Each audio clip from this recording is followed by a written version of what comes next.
Well, the Centrifuge Brain Project started in the 70s. Dr. Brenswick at the University of the State of New York was involved in a research on the effects of kindergarten rides on the learning curve of 4-year-old children. We developed the idea of building a larger, stronger device to examine the effects also on adults. The first tests were a disaster. It reached 6 Gs and it broke apart. We lost our academic standing. And then we had an idea. Matt's brother-in-law was on the board of a company that designed and manufactured amusement park rides. They had all the resources for us to continue our experiments. We designed our first real prototype, which was the Sphere-a-thon.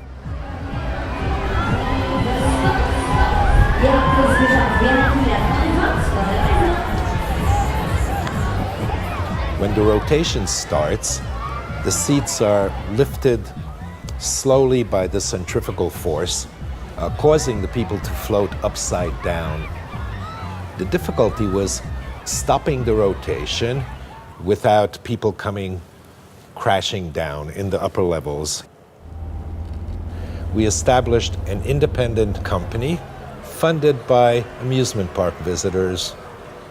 Well, the more people that came around to the amusement park, the more funding we had. The second machine was named the Wedding Cake because of the 4 platforms set on top of each other.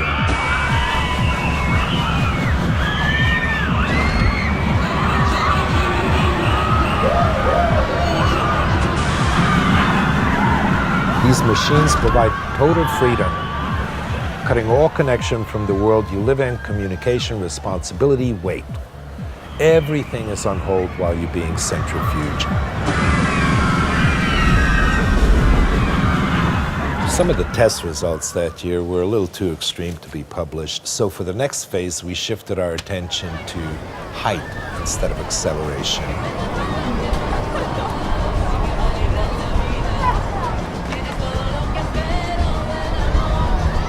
Well, actually, the first day wasn't really planned out very well. Everybody wanted to get on, and not realizing that it was a 14-hour ride, some people fell asleep, missed their stops, and had another 14 hours, and you could imagine, the problems that entailed.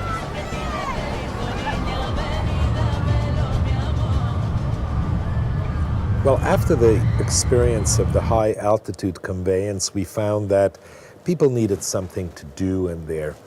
And we introduced an interactive option. Each cabin was equipped with a button. This way they felt they had a little bit control over the ride itself.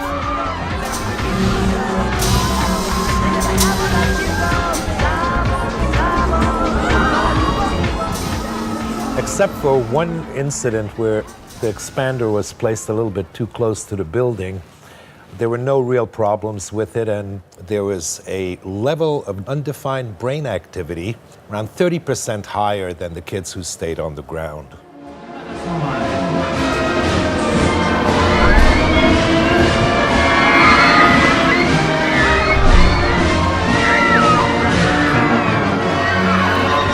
This contraption is the dandelion. It was designed to simulate the prenatal experience. For example, when a mother is walking, the baby would kind of move around.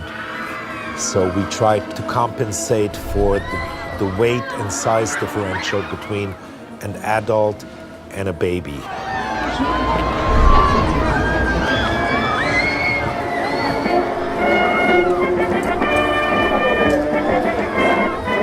The concept behind this one was that the subject had no idea which track it was going to take.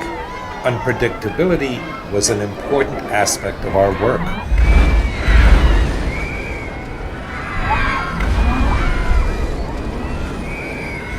Which in many people resulted in readjustment of key goals and life aspirations.